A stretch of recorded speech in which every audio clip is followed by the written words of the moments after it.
ፍቅር ምርጫዬ አንቺው ነሽ። ሀይሚና ብሩኬ እንደ ድሯቸው ሊሆኑ የቻሉበት ምክንያት ምንድን ነው? በመካከላቸው ያለው ነገር ስለተፈታ ነው። የተፈታበት ምክንያት ምንድን ነው? ከመካከላቸው ሴት የለም።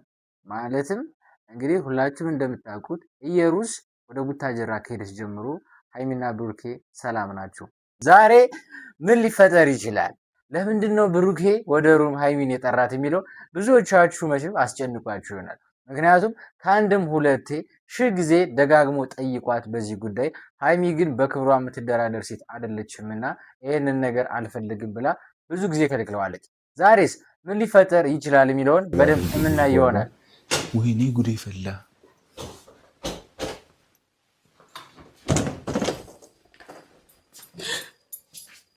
ወይኔ ሌላ ሰው ነች። ቤተሰብ ሀይሚና ብሩኬ እንግዲህ መጥተዋል ማለት ነው። ኦኬ አረ እንዳታያት ነይ ጌታዬ ሆይ ድረስ በጣም ነው የሚያምረው። እግዚአብሔርን ይወት እስቲ እንዲህ ደግሞ ስትጠግኝ ያፍራል። በጣም አምሮባታል አይደል ቤተሰብ? በነገራችን ላይ ሀይሚና ብሩኬ ብዙዎቻችሁ እንደዚህ ሰላም ፈጥረው እንዲመጡ ስትፈልጉ ነበረ። ያው ሰሞኑን እኔም አንዳንድ ችግሮች አጋጠሙኝና እነሱ ነገሮች ለማስተካከል እኔም ጠፋው በሀይሚና በብሩኬ ጉዳይ ማለት ነው። እና አሁን ላይ እንግዲህ ያው ጥሩ ላይ ናቸው። ዛሬ እንግዲህ ሀይሚና ብሩኬ በሰላም መጥተዋል።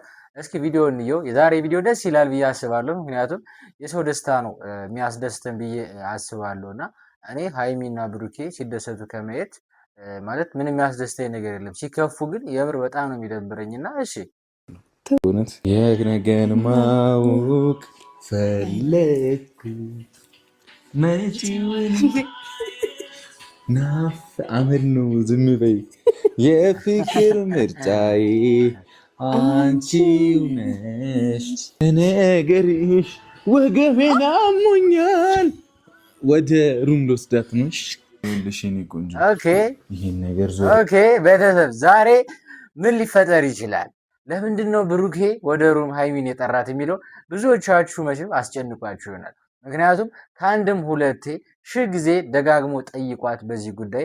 ሀይሚ ግን በክብሯ የምትደራደር ሴት አይደለችምና ይህንን ነገር አልፈልግም ብላ ብዙ ጊዜ ከልክለዋለች። ዛሬስ ምን ሊፈጠር ይችላል የሚለውን በደንብ የምናይ ይሆናል።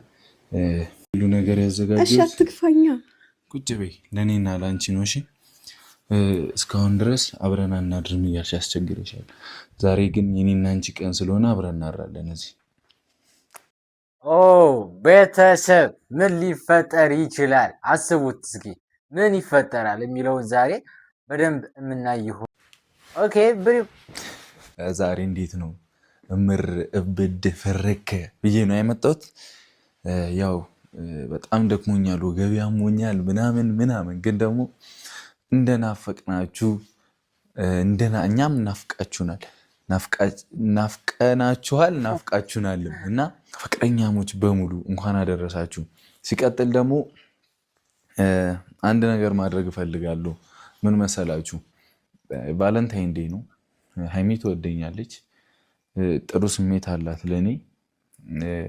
ብዙውን ጊዜ በቫለንታይን ዴይ ወንድና ሴት አብሮ ይተኛሉ። ይህ ማይካድ ነው። እኔ አሁን ፈጠጥ ብዬ ሰዋራ ይህ ልጅ እንዳትሉ እግዚአብሔርን ሀቅ ነው። እና እባካችሁን አላስፈላጊ በጣም ብዙ ነገሮች ሊፈጠር ይችላል። አሁን እኔ እዚህ ጋር የብሩኬን ሀሳብ በምን መንገድ መሰላችሁ? ማለት ያው ብዙ ሰዎች እንደዚህ ነገር ሊፈጥሩ ይችላሉ። ግን እኔ ከራሴ አንፃር ማለት ቫላንታይን ዴይ አክብረን እናውቃለን ከፍቅረኛ ጋር እና እንደዚህ ነገሮችን አስበን አናውቅም። ምናልባት እኛ ልጆች ስለሆን ይሁን አላውቅም። ግን ያው እንደዚህ አይነት ነገሮችን አስበን አናውቅም እና ሁሉም ሰው ነው ብዬ አላስብም። ግን ነገሩ በብዛት ልክ ነው። ሁሌ እናገረዋለሁ። ለወንድ ልጅ ህይወት በቃ ኖርማል። አሁን እርግዝና እንኳን ድንገት ቢፈጠር ኖርማል ነው ወንድ ልጅ ጋር ኖ ፕሮብሌም። በነገራችን ላይ ብሩኬ የምር የተናገረው ነገር ማለት የሳኩበት ምክንያት ምንድን ነው?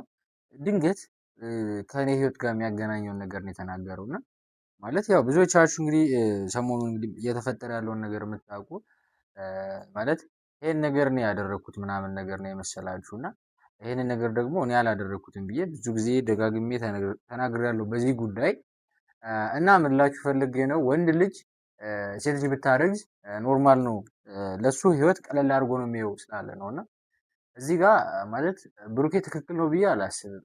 ለምሳሌ የኔን ህይወት እንተወውና አንድ ወንድ ልጅ ማለት በድንገት በተገናኙበት እንግዲህ ነፍሰ ጡር ብትሆን ደስተኛ ሊሆን አይችልም። ምክንያቱም ያ ልጅ ወይ ደግሞ እነዛ ካፕሎች ወይም እነዛ ፍቅረኞች ብዙ ነገሮችን የምትሸከሙ ሴት ናት። ብዙ ነገሮችን ሳያዘጋጁ ሊሆን ይችላል እንደዚህ አይነት ቦታ ላይ ደርሰው ግን በስተት የተፈጠረው ሶ ምን ልላችሁ ፈልጌ ነው። ለምሳሌ የኔ ፍቅረኛ እኔ ጋር ግንኙነት አላት ማለት በፍቅር ማለት ነው። ግን ሌላ ከፍቅር ውጭ ምንም የዘለለ ነገር አድርገን አናውቅም እና እሷ ግን ነፍሰ ጡር ነኝ ብላ መጣች እና እኔ ደግሞ ያን ነገር አልተቀበልኩትም። በመጀመሪያ ይኸውላችሁ ውስጣችሁ ካሰበ ነው ልታደርጉ የምትችሉት፣ ካላሰባችሁ ደግሞ ምንም ነገር ልታደርጉ አትችሉም። እና ያንን ነገር ደግሞ እኔ ስለማላስብ እኔ እንዳላደረኩ ስለማውቀው እሷ እዚህ ጋር መጣ ነፍሰ ጡር ነኝ ስትል እኔ ቀለል አድርጌ አላየሁትም። ልክ ብሩኬ እንዳለው በጣም በህይወቴ ከመጡ ትልቁ ችግር ቢኖር ይሄ ነው።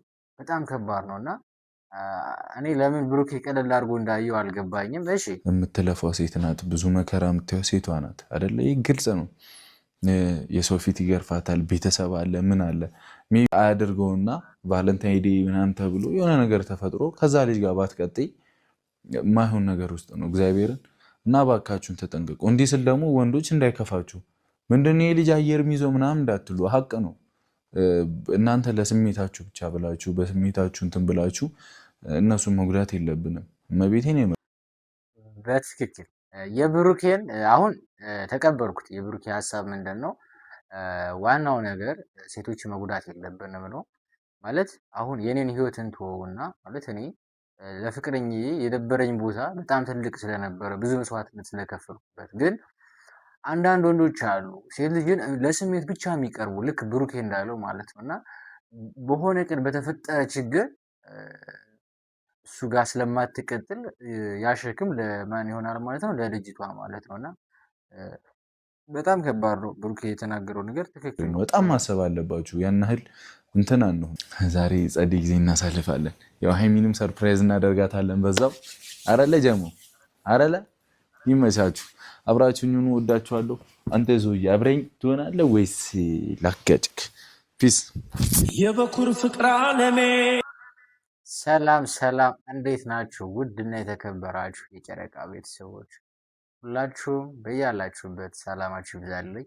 ዛሬ እንግዲህ ሁላችሁም በጉጉት ስትጠብቋቸው የነበራችሁ ሀይሚና ብሩኬ መጥተዋል ማለት ነው።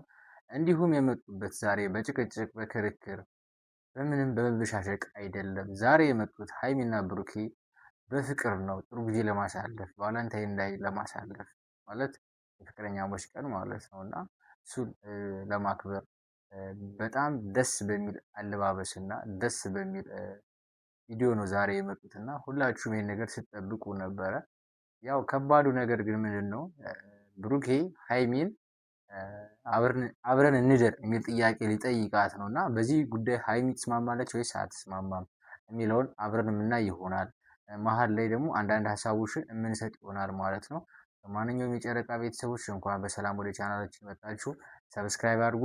ኦኬ ወደ የልጅነት ህልሜ መጣክ ሱፌ ደስ ይላል። ምንድነው ታጀራ ማርክ ፋሽን ነው ይሰራልኝ እና እየተናገርኩ ነበር። ያበዳሩ የምር ግን ያምራል በጣም። እንዴት እንቀመጥ የኔ እናት ወደዛ ብሩኬ እንደዚህ ሁኜ ገና ከፀጉር ቤት መምጣት ቁጭ እኔ ብዙ ነገር አስቤያለሁ። ደግሞ ሰው ነው እኮ የሸኘኝ። እግዚአብሔርን እኔ አንተ እንደመጣ ባቅ እኮ ደውል ነበር። ቁጭ የኔ ቆንጆ ሰው ነው የሸኘሽ። ብሩኬ ይህን ጥያቄ ማንሳት አለበት። ማን ነው ይሸኘኛል? ፀጉር የሚሰሩኝ ሴቶች ናቸው። እሄዳለሁ እኮ ፀጉር ቤት። ችግር የለውም ጠይቃት። ጾም ከመግባቱ በፊት ይህንን ቸኮሌት እያጣጣምሽ መብላት አለብሽ። አረለ በዚሁ አጋጣሚ አንድ ነገር ትዝ አለኝ። መላው የክርስትና እምነት ተከታይ በሙሉ ያው ለጾም እንኳን አደረሳችሁ ይባላል ብዬ አስባለሁ። ምክንያቱም እኛ ስንጾም ማለት ታውቃላችሁ ሁላችሁም ኦርቶዶክስ ሲጾም ኃጢአታችንን ሊሆን ይችላል። እንዲሁም ደግሞ ለምሳሌ በክረምት ከሆነ ደግሞ ሀገሩ ለምለም ይሆናል ይባላል አይደለ? ከዛ በተረፈ ደግሞ ሙስሊም እህት ወንድሞች እንኳን ለረመዳን ካልተሳሳትኩ ረመዳን ነው አይደለ? ለረመዳን በዓል በሰላም አደረሳችሁ ከወዲሁ ማለት ነው። እና ብቻ ያው ምክንያቱም ጾማችን የሁላችንም አንድ ነው። አይ ቲንክ የረመዳን ነው ቀድሞ የሚገባ። ኦኬ ኖ የክርስትና እምነት ተከታዮች መቼ ነው የሚገባ? እስኪ ንገሩኝ። ነገ መሰለኝ አይደል የኛ የሚገባ።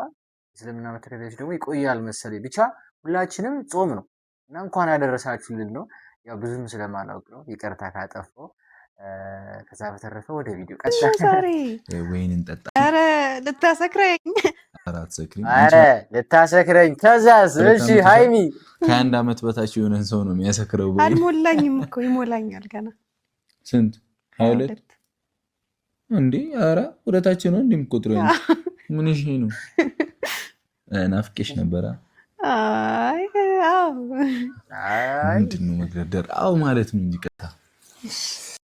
በነገራችን ላይ እስኪ ኮሜንት ላይ ሁላችሁም የሃይሚን አለባበስ ከ10 ስንት ትሰጡታላችሁ?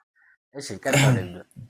እየጠጣው ነው ምዘፍ። አበባሽን ያዡ እንጂ ወይኑን ልትይዢ ነው አንቺ። የወይኑ ሷስ ነው እንዳያለብሽ፣ የወይኑ ሷስ ነው ያለብሽ። ራፍ እንደሱ አይባልም። አይ አይ እሺ እንጂ ካልፈለግሽ እኮ ምን ይሰራል? ያው ቆንጆ ይሆነሻል ምናምን። አንተም አምሮብሃል። እና ካማረብኝ እኔ እንትኔ ልሰጥሽ ፈቃደኛ ነኝ። ምን ነው ልትሰጣት ፈቃደኛ? እሺ እረፉ።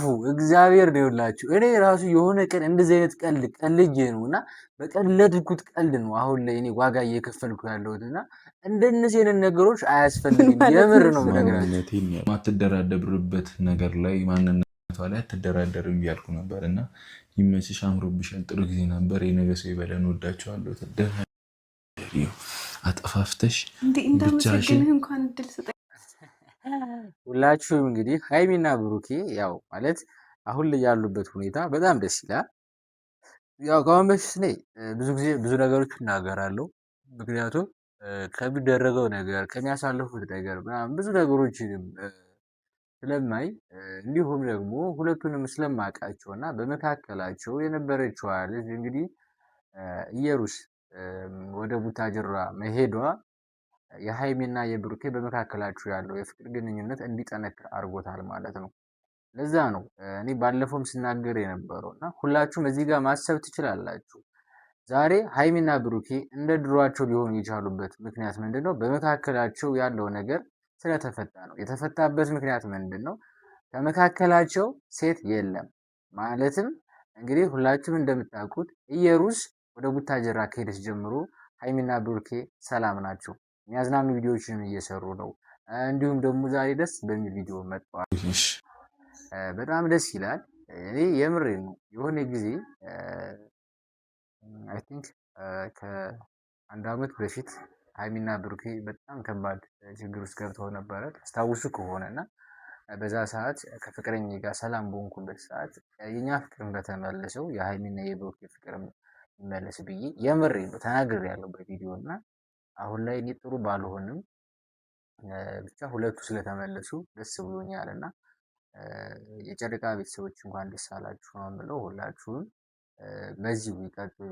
ችግር ባያጋጥማቸው የሰው ልጅ ሲኖር ችግር ያጋጥመዋል፣ ግን በቃ ነገሮችን ተግባብተው ቢፈቱ ብዬ አስባለሁ። ከዛ በተረፈ ውድና የተከበራችሁ ቤተሰቦች እንዲሁም ይህን ዩቲዩብ የምታዩ የእኔ ቤተሰቦች ያለውን ችግር ሁሉንም ታውቃላችሁ እና ነገሮችን ለማስተካከል ሞክራለሁ። ሁላችሁም ዱዓ ጸሎት አድርጉ።